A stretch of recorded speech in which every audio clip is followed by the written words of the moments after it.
kabataang Pasigueño, sa ating mga atletang Pasigueño na nagwagi sa Batang Pinoy 2024 sa Puerto Princesa. Congratulations sa inyo! Kami po ay sobrang proud sa inyo at pinakita at napatunayan po ninyo na lahat ng investment ng city government sa inyo ay sulit na sulit. Ano? Kaya sa puntong ito, nais ko rin magpasalamat sa lahat ng mga tumulong sa atin. Siyempre, higit sa lahat, yung panahon, yung effort ng mga atleta mismo. Hindi naman kayo nakarating sa Batang Pinoy, hindi kayo nagkaroon ng medalya, kundi dahil sa pagsisikap ninyo. Ano? Pero siyempre, wala naman, kahit sa individual sports, wala namang individual talaga na siya lang mag-isa eh. Sa lahat ng sports, sa lahat ng sa buhay, ano, lagi po pag meron tayong tagumpay ay dahil po yan merong tumulong sa atin, meron tayong mga kasama. Una na po dyan, siyempre ang ating mga coaches na napakahusay, napakasipag ng mga nakuha nating coaches dito sa lungsod ng Pasig. Mga coach, taas nyo naman po yung mga kamay ninyo. Coaches, thank you very much. Alam kong hindi nakapunta lahat, ano, yung iba may mga trabaho din, no, nasa malayo, pero higit sa lahat, kayo po ang pinasasalamatan namin. Salamat sa hindi lang sa pag-train, kundi sa paggabay sa mga kabataan natin. Sa ating mga kasama sa sports development unit natin, hindi ko na po isa-isahin dahil napakarami po at nabanggit na naman po lahat o halos lahat. Kanina lamang Sir Reggie habang nag-host po sila. Pero siyempre kailangan natin banggitin ang ating Department of Education Schools Division Office. Yun Ma'am Cheryl, Sir DJ, maraming salamat po sa inyo. Napakaganda po ng ginagawa ninyo. Hindi lang naman sa sports, pero sa lahat ng trabaho ninyo. Sa ating Congressman Roman Romulo, na laki din ang suporta sa ating mga atleta. Siyempre sa ating City Council, sa pangunguna ng ating Vice Mayor Dodot Jaworski, hindi po dahil sa konseho natin, hindi po dahil sa mga konsehal natin, ay hindi po natin may implement yung mga gusto natin gawin sa ating sports program. Mula sa grassroots, hanggang sa pamantasan, hanggang sa mga special events po natin, ay siyempre dumadaan po yan sa ating City Council. Special mention po sa isa nating konsehal na talagang ayaw magpaawat na pumunta sa ating flag racing, lalo na nung nabalitaan niya na nandito po yung mga atleta natin, Councilor Cory Raimundo. Sa totoo lang, bilib na bilib po ako kay Tita Cory, kasi kahit na minsan may konting karamdaman, talagang napakasipag, hindi nagpapaawat. Pero Tita Cory, alam ko naman po, kaya talaga kayo pumunta dito ngayong umaga kasi gusto niyong ipagyabang yung bago ninyong wheels. Kaya maraming salamat, Tita Cory. Salamat sa suporta din sa ating mga atleta. Sa lahat ng mga kasama, yung mga nandito behind the scenes, muli po, hindi ko na isa-isahin yung mga pangalan nila.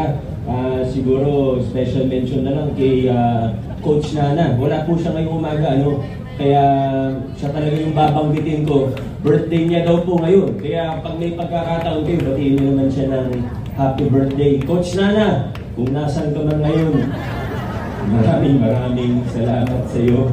At sana wag mo po kaming iiwan sa sports development unit natin. Pero, saan si Coach Jessie? Coach Jessie, nag-usap na ba kayo ni Ma'am Nana?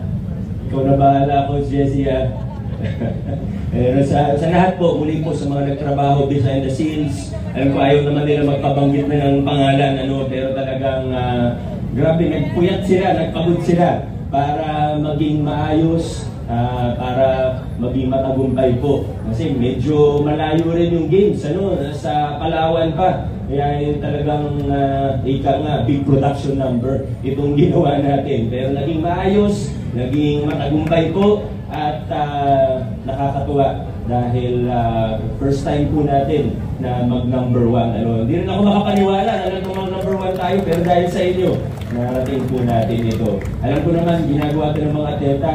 Ginagawa natin to. Opo, may incentives. At alam ko, sabi nga ng isang atleta kanina, masaya siya dahil sa incentives. At importante din po yan. Pero hindi natin to ginagawa para doon. Ginagawa natin to dahil naniniwala tayo na ang sports, malaking bahagi ng buhay natin. Sa sports, napapromote natin ng kalusugan, siguro yun po yung una. Pero higit sa kalusugan, yung character development, yung spirit of excellence, yung hard work, teamwork, discipline, yan po yung nade-develop natin at malaking bagay ito sa paghubog ng ating mga susunod na henerasyon ng mga Pasigueño. Kaya muli po, congratulations sa atletang Pasigueño at sa buong lungsod Pasig.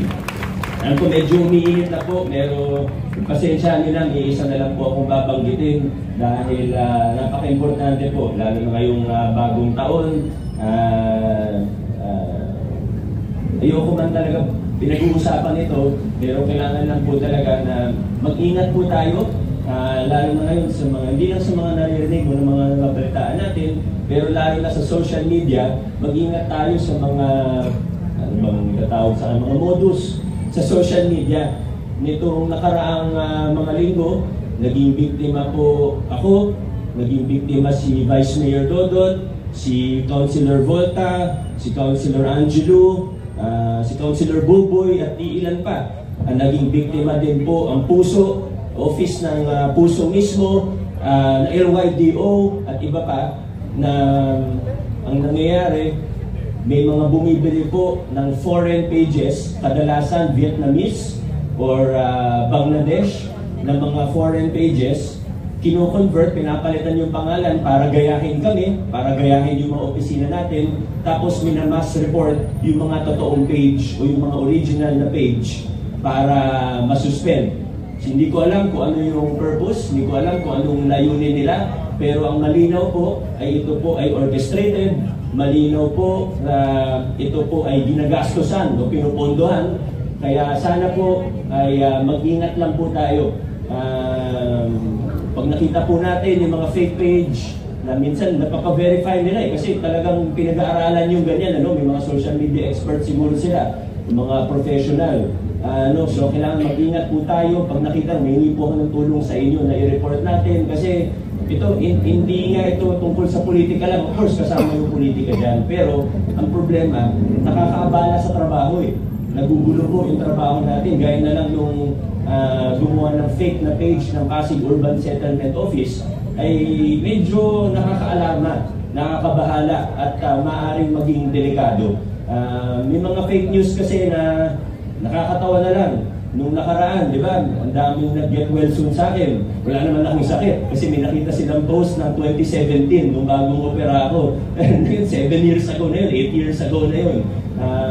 Pero ganun po talaga, pag hindi tayo nag-iisip at scroll lang tayo ng scroll, bagong matulog, bagong gising, pag walang ginagawa, talagang medyo prone, susceptible tayo sa mga fake news. Kaya kailangan po talaga sa mga panahon ngayon ay mag-iingat tayo, doblehin pa natin ang pag-iingat natin. At muli po, sa ngalan ng katotohanan, ako po ay humihingi ng tulong sa bawat isang empleyado, pati na rin sa mga kabataan natin.